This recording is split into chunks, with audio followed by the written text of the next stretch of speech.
Cool. So, welcome back to Supernova Labs. Today we've been near Preston at the Advanced Manufacturing Centre in the Northwest, talking to the Northwest Aerospace Alliance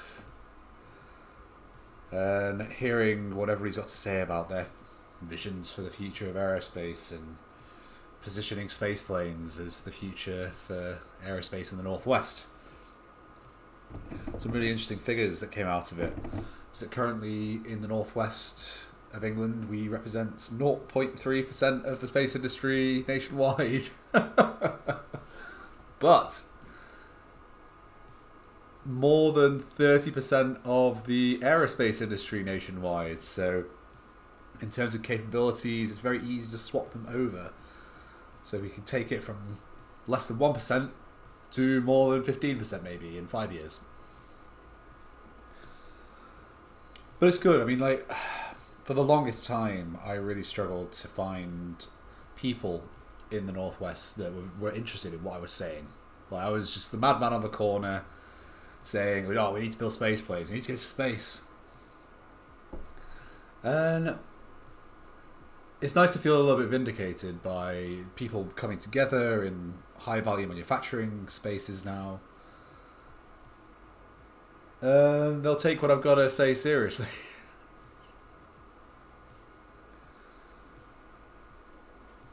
Yeah, it's a cool group of people. Like, I think something that, well, at least I'd like to do is to build these space planes in the Northwest, if not Manchester.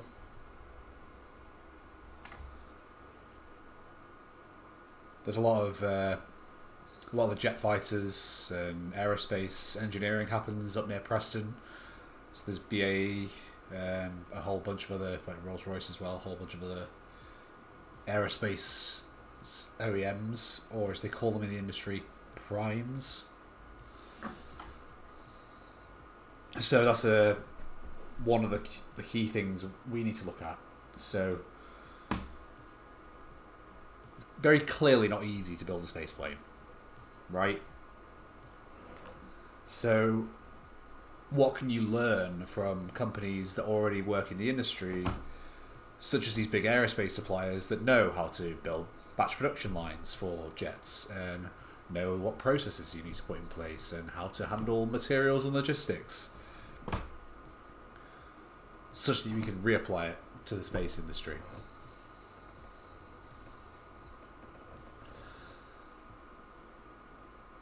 And that's kind of the hard part, because I remember when I left university, I downloaded a whole bunch of papers from the university library as I was leaving. And one of the papers that I downloaded was a Health of the Aerospace Industry report. This was back in 2014, 15. And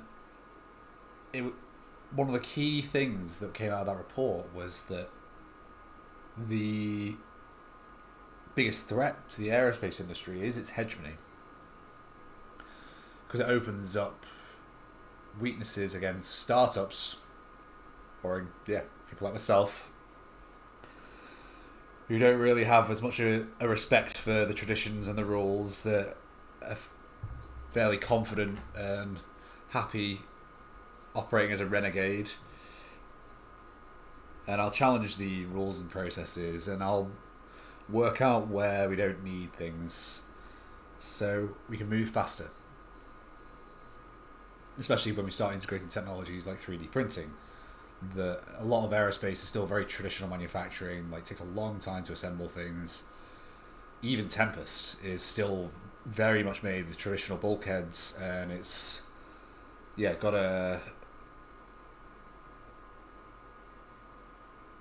there's a lot we can do to compete.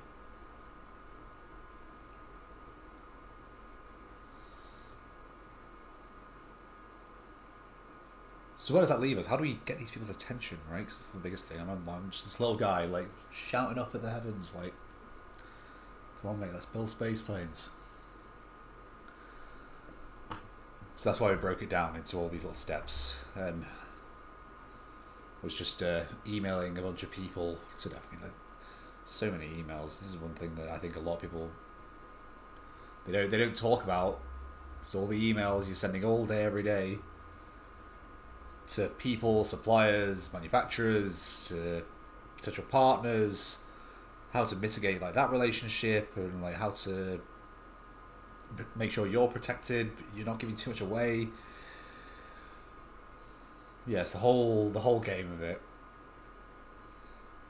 But yeah, UCLan, the University of Central Lancashire, has been saying come down and check out our facilities as well. So keep saying I'll take videos when I go to these places, but I mean the reality is nobody's asking for them, and it's a bit of a faff when you're there. Like you're living through a camera lens, aren't you? So difficult to focus and to like get a clear message across about what it is you're trying to do and where you're trying to go with it.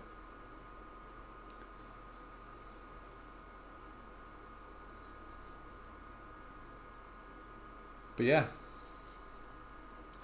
done some more work on the design for the aeroshell. So you'll probably see when I'm posting about it on Twitter, it's like a lot more geometric now. It's like what is that? It's like very organic and very 3D printable only.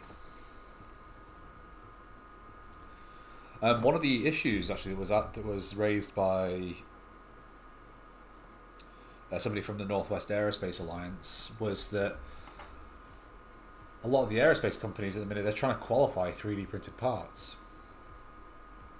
and they're having to print thousands of them to get an idea of the variation across all these different parts and how they perform. But so when you're doing analysis, you'll typically print out a little T-bone shape and then just like pull on either end until it snaps, and that'll give you an accurate measurement of its material properties, specifically how it deals under stress and strain, right?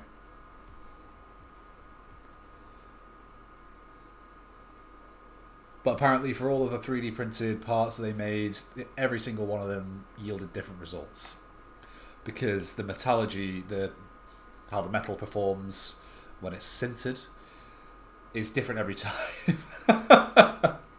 Which, when you're working in an industry like aerospace, is very difficult to qualify. So I think that's something we need to do, where we need to go and find out how SpaceX and all these other aerospace companies are doing it, where they're printing rocket engines and able to qualify those. Perhaps they're just putting massive margins either side so they can afford to have defective material partway through because it's shielded by everything else. We also need to get into the metallurgy of the powders as well, because we need something like NASA's GR COP 42. It's just a name for a copper-based material that they're using to print their rotating detonation engines. So we need to redevelop that here. It's the only way we're going to be able to compete. Is we've got to start gunning after the best of what's available and making sure we can do it here. And also getting onto Westcott. So there's a site down down south. For me, it's all south down there. And they have, it's an old test range for rocket firing, the chemical rockets and tanks, and they've got the satellite applications workshop there with a metal 3D printer. And it's a listed site, so they have to use it for the same use it was used for originally, which was to develop the UK's space program back in the 70s and 80s, which is phenomenal that that's being taken on again. And having been down to the site, it's like walking around a museum, like the old shacks that are there for the old engine test stands. It really stands as a testament to how little you need to get started. And I think that's something that I want to try and underscore and at least communicate, is the space can feel very big. And it can feel very difficult. But when you realise that a lot of the rocket engine work is just plumbing and electrical wires, getting the nozzle and like getting all the technical stuff right is still very still the 95% of it. But there's a lot of skills that can be transferred in from other industries. And this is high value stuff. Like, it's one of the only industries in the UK that's growing like year on year, despite it having such a small part of the economy. Because people want space, people want high value skills in manufacturing. It's just in demand worldwide, never mind just here. And the sooner the central government realises that and gets out of the way, the faster we can get started and building these and getting space planes in people's garages, right? Because that's the aim, right? Little personal craft.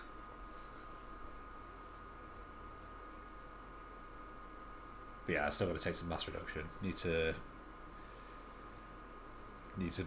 new physics. Yeah.